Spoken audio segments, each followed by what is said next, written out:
evaluate the role of advanced technologies in medical training, both undergraduate, residency, specialist, and continuous professional development. Also, how do we apply these evidence-based strategies for adaptation, and then discuss some challenges and way forward. And I'll bring the School of Medicine, the National University of Singapore School of Medicine strategies for two reasons.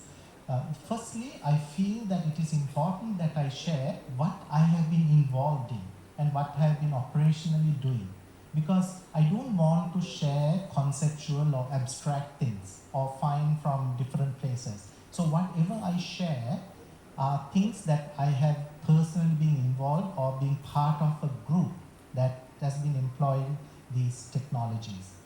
Secondly, I'm sharing this not to wow you or to mesmerize with you or go with the understanding, oh, that we can't do because we don't have the money or whatever the resources. No. This is a journey that the medical school has taken from absolutely just like no resources to what we have now.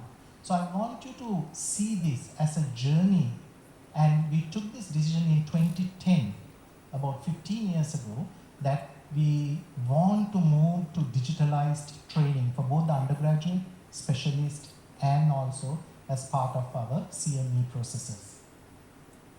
Right, so I want to start off with this quick report from the World Economic Forum, because I think right now most of us Sri Lankans are very much engrossed in this World Economic Forum interviews. So I thought that this interview was really good, and it is available on their website. You can download the report, where it very specifically say that by 2030, not very long, another 5 years' time, the largest technology company will be based on education and health, right? And that is not far from the truth. Right, there are three key principles when we apply technology into medical and health professions training. First of all, it is pedagogy before technology. None of us should go with novelty or availability. And I do know that in some settings where I have seen, and I've been part of some accreditation teams also in the region and outside, just because that World Bank gives a lot of money, or from Asian Development Bank you get some money, you set up a quick simulation center. And then that simulation center is really a burden, because you have to maintain that. Advanced technologies, you buy the latest Harvey or some simulator, and then you are stuck with it because it gets broken or whatever, because it requires a lot of maintenance, and then that money is wasted, right? So how do we integrate this into technology into education and training? Secondly, are we using the best evidence approaches or best practices in integrating and evaluating the ones that we have applied? And there's a demonstrable educational value. And thirdly, I think this is critical. Most of us, we did not develop the technology like our children or our students or our residents. So there needs to be a very well-planned faculty support and also faculty development. And then finally, the ethical consideration, the policy and guidance. These must also be inbuilt. I think these are the 4 core principles for adapting technology in any setting. Right. Now, I'm now going to bring our own experience at the School of Medicine, which anchors both undergraduate and specialist training. So we have a very comprehensive system based on those 4 principles. And in this quick slide, I try to display how all these elements actually play with one another. But I'll take you through a typical day of a student or a resident, a specialist resident going through training. So they wake up in the morning, they look at the schedule, and that is all in their tablet or their phone, etc. You can look at what the week looks like or what the day really looks like. And then, of course, there will be what we call online learning, right? They need to go through certain things, because in the medical school and our nursing schools, all 3 medical schools as nursing schools, we don't have lectures anymore. These are all interactive sessions. There are no lecture lectures like this. We don't give lectures anymore, right? So you have to get prepared. And this preparation time is timetable. They don't have to do that in the night or during their spare time, but it is scheduled into the timetable, right? So they can come together at school, and there are places available for them to come together and learn together, right?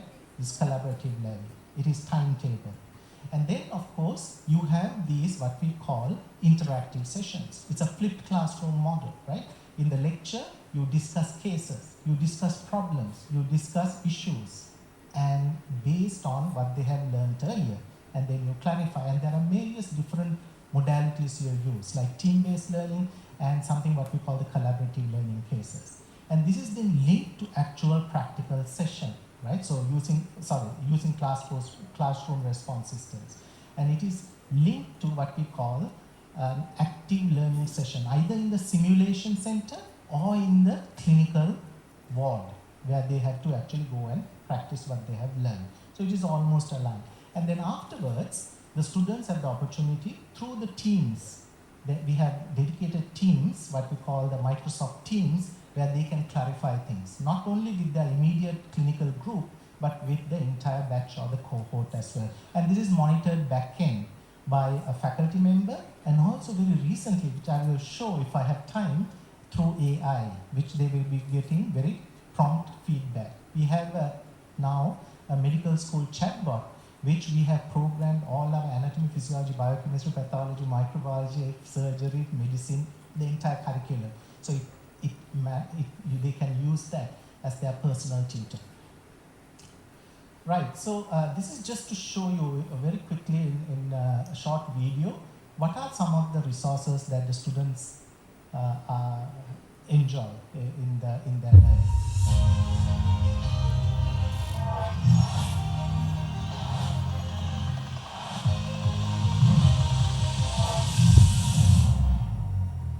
This is our anatomy. They are learning anatomy and disaster management and active clinical conditions.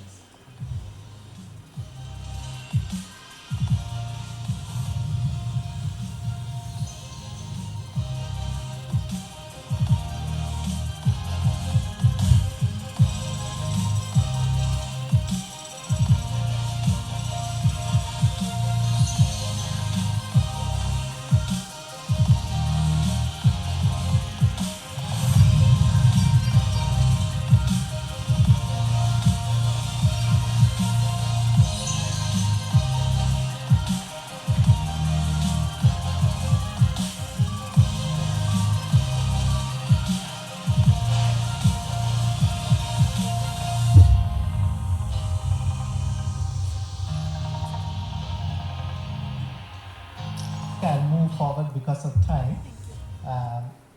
So this is again a fully equipped simulation center where they have to get themselves, there's a exam.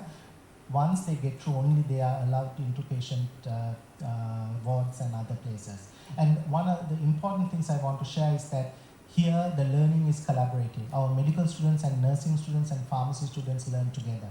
Right, so you can see here these two photographs. The nursing students and medical students are learning on different procedural skills that they're supposed to learn.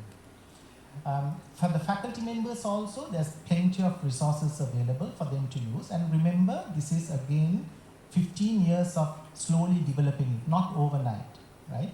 From absolutely nothing, just the LMS to what we have now, right? So one of the things like our collaborative learning cases, these are now have been highlighted by Times Higher Education as one of the very innovative ways of training medical and nursing students.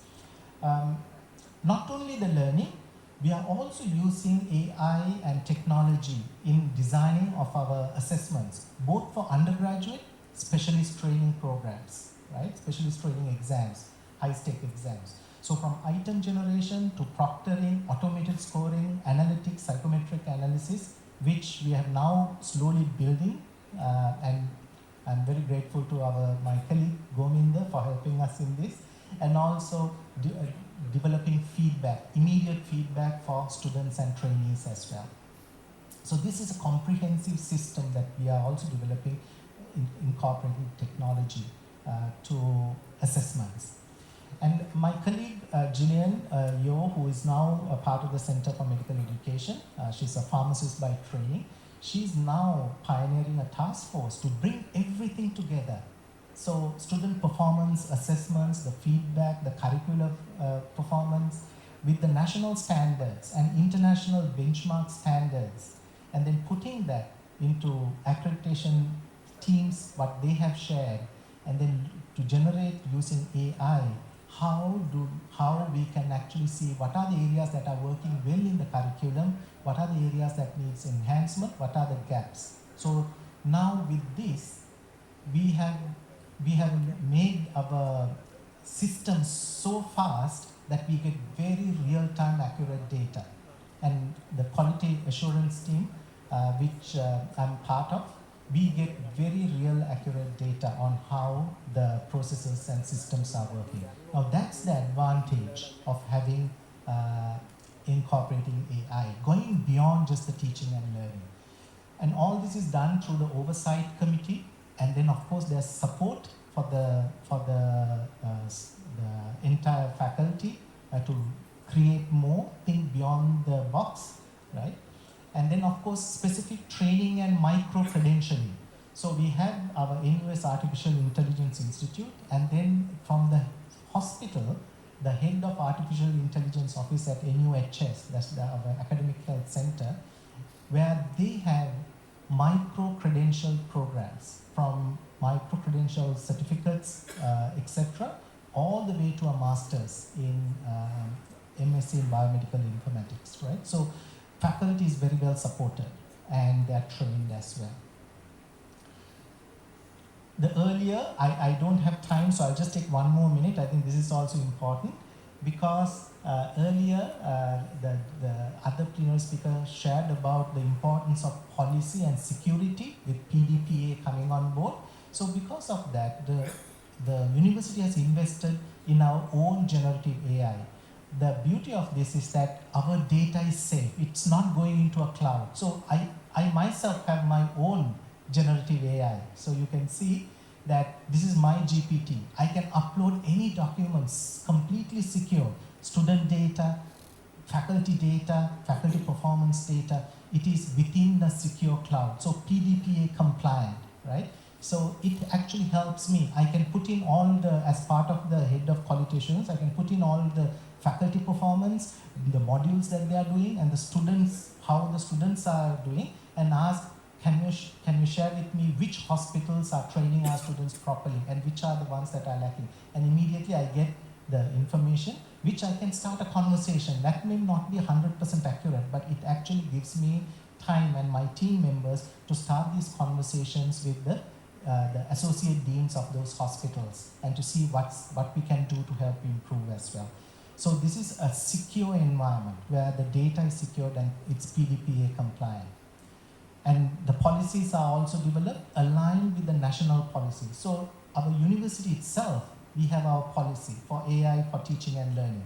AI for use of AI in assessments. And then of course, how do we evaluate whether the AI is really giving us the proper data, right?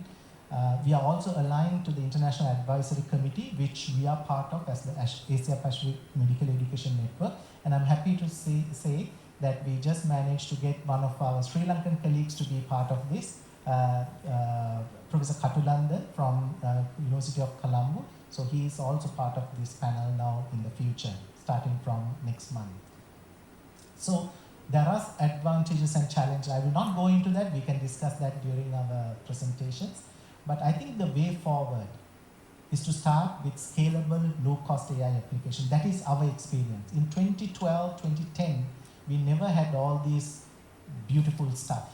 But we started with low, scalable, like our LMS, our own the learning management system, and we slowly build it around that based on those 4 principles that I mentioned earlier, right? And I think the rest you can read through, but it is important that we start small, and then of course we focus on how we build. Just last slide, we are not only just doing things, but we are also evaluating the impact. So these are all projects, scholarly projects, And we also share as part of our scholarship in how we are doing it, what's the impact and how it is going to benefit a larger community. So with that, just want to summarize that definitely use of AI and other technologies meaningfully will enhance your training in medical students as well as specialist trainees. It helps to bridge gaps, also help to provide feedback, but also need to focus on how to train your faculty. Ethical and regulatory framework is really important, and we need to focus on that. But as I always say, think big, act small, start small, but act now. With that, thank you very much.